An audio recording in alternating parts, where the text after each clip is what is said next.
Bueno, buenos días a todos. Yo soy Miguel, soy residente de medicina interna y miembro del Endocarditis Team de la Fundación Jiménez Díaz.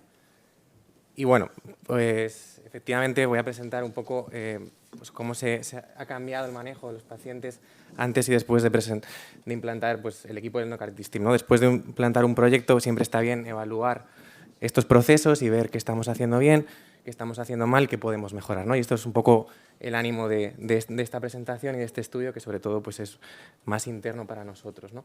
Es un estudio retrospectivo del periodo que va del 1 de enero de 2016 al 31 de diciembre de 2021, antes y después de que se conformara el Endocarditis Team, que fue en marzo del 2019. Y estos objetivos, pues es eso, describir los cambios en el proceso diagnóstico, en el tratamiento y en la evolución, ¿no? Sobre todo en el seguimiento y ver un poco si cambia la mortalidad, ¿no? En fin. Es un estudio descriptivo con un total de 107 pacientes, 44 antes de la implantación del equipo de endocarditis, 63 después. Esto es un poquito, ¿no? Válvulas protésicas 10, 17, TAVIs 2, 3 y en la adquisición nosocomial un 24%, 9 antes, 15 después, sin que haya diferencias en los porcentajes. Tampoco había muchas diferencias en las características basales de los pacientes, sí que hubo diferencias en pacientes VIH que fueron más antes de la implantación del grupo, igual que la diabetes y la arteriopatía periférica. El resto no hubo ninguna diferencia significativa en factores de riesgo, ni en la válvula, ni ninguna otra cosa. Como datos de las muestras, la etiología más frecuente pues, fueron los enterococos y los estafilococos, que como podéis ver cambian, ¿no? Antes, previo al equipo de endocarditis, había una predominación temporal de estreptococos que luego baja y después, pues sobre todo predominan los estafilococos. De estos estafilococos, si desglosamos los 39, 24 más o menos eran meticilina insensibles, 6 eran meticilina resistente y 8 eran coagulasa negativo. Los tiempos diagnósticos definidos como el tiempo desde ingreso por el hospital hasta obtención de hemocultivos o del el ecocardiograma transesofágico mejoraron, pasaron de 3,6 días a 0,16 y el del ET de 8,7 a 4,4. Este último no fue significativo. También, aunque no fuera significativo, sí que aumentaron los pacientes que tuvieron unos criterios de Duke definidos y no solo posibles. En cuanto a cirugías, tampoco hubo diferencias significativas, aunque aumentaron el número de pacientes que se intervinieron y aquellos que tenían indicación quirúrgica y que se operaron. No hubo diferencias en las complicaciones intrahospitalarias, aunque no haya diferencias, sí que he querido mencionar al menos que de muy forma llamativa disminuyeron los accesos intracardíacos. Y en cuanto a la mortalidad hospitalaria no hubo diferencias, ni antes o después, ¿vale? No encontramos diferencias ni en los operados ni en los no operados. Y en cuanto al seguimiento, hicimos un análisis de qué pacientes estaban curados y aquellos que venían con seguimiento, no había pérdidas de seguimiento y que realmente podíamos considerar como curados, hubo diferencias significativas. Tampoco hubo diferencias en los éxitos antes o después, sí que hubo una disminución de las pérdidas de seguimiento, ¿vale? Entonces, tampoco tuvimos diferencias en las recidivas, aunque esta tendencia está también disminuyendo. Como conclusiones, la instalación del equipo de endocarditis mejoró los tiempos diagnósticos, la clasificación y el manejo quirúrgico de los pacientes, así como la tasa de supervivencia libre de enfermedad en el primer año de seguimiento. Entonces, para concluir, quería dar las gracias a la doctora Laura Varela, que dio una charla fantástica ayer, al doctor Alfonso Cabello y al doctor Miguel Gorgolas. Y a ustedes por la atención. Muchas gracias.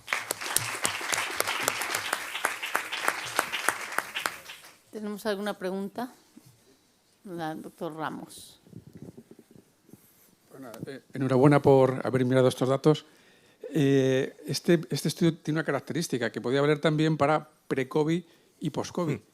Yo creo que si la distorsión que ha significado en el funcionamiento de los hospitales la época del COVID, sobre todo en el 2020, si restamos ese efecto negativo a vuestros datos, pues probablemente si miráis a partir de ahora, a lo mejor la mortalidad baja, incluso la etiología puede bajar. No sé, en las endocarditis nosocomiales si subieron a partir, o sea, coincidiendo con este manejo de enfermería y también de nuestra, ¿no?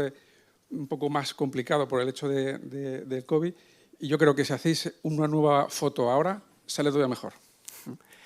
Es verdad que no encontramos diferencias en cuanto a los nosocomiales y es verdad que las etiologías también están cambiando en las diferentes series. Es verdad que el efecto del COVID está ahí. Llama mucho la atención que decidieran formar el grupo en pleno COVID, pero yo creo que a la luz de los resultados pues, está haciendo un trabajo, yo creo que bastante bueno.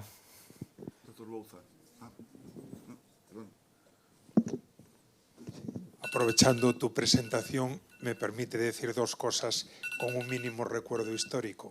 Desde los años 40 es la Fundación Jiménez Díaz de Madrid con don José María Ales y el Hospital del Mar en Barcelona con don Amadeo Foz, las dos personas que se dedican más en España a trabajar la endocarditis y a discutirla entre sí.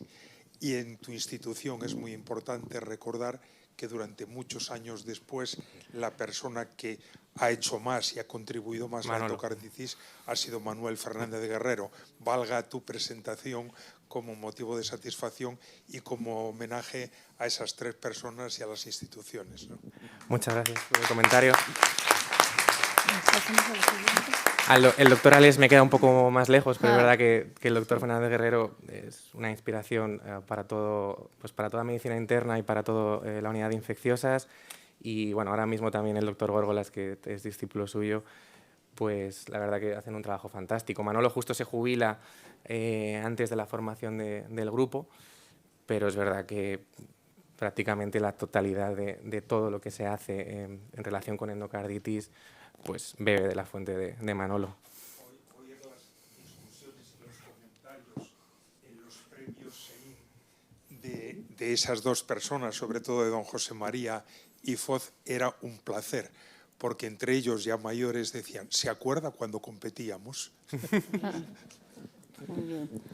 Yo solo quería también daros la enhorabuena porque es verdad, conmigo habló Ana Pello prepandemia de iniciar esto y por supuesto todo nuestro apoyo y tal, pero yo es verdad que cuando empezó la pandemia decía, no creo que la Fundación mande muchos casos y ha sido impresionante el número de casos que habéis conseguido mandar pese a esta situación tan difícil.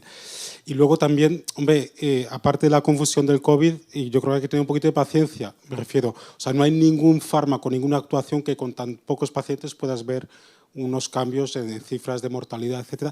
Y además se une el factor de confusión que cuando haces un endocarditis TIM consigues diagnosticar más pacientes, con lo cual pues al final tampoco es tan sencillo comparar las cifras. Pero bueno, básicamente daos la enhorabuena. Muchas gracias. De hecho, ese es uno de los puntos con respecto a qué podemos mejorar. Estamos viendo un poco sobre todo eso de la parte de las complicaciones y ahora mismo estoy revisando si realmente se están diagnosticando más, porque es verdad que se están haciendo más pruebas nucleares y entonces pues vemos, ¿no?, más embolismos sistémicos que tampoco, como bien hemos estado hablando, no han repercutido por lo menos a la hora de cambiar el tratamiento en muchas ocasiones. Entonces también queremos ver eso, ¿no?, realmente en qué estamos fallando, en qué podemos mejorar o ver si realmente pues es efectivamente pues que estamos diagnosticando también más cosas. Y claro, la doctora Pello, que tiene una cabeza impresionante, es una de las coordinadoras del grupo y también pues darle mi agradecimiento también a ella. Muchas gracias. Muy bien.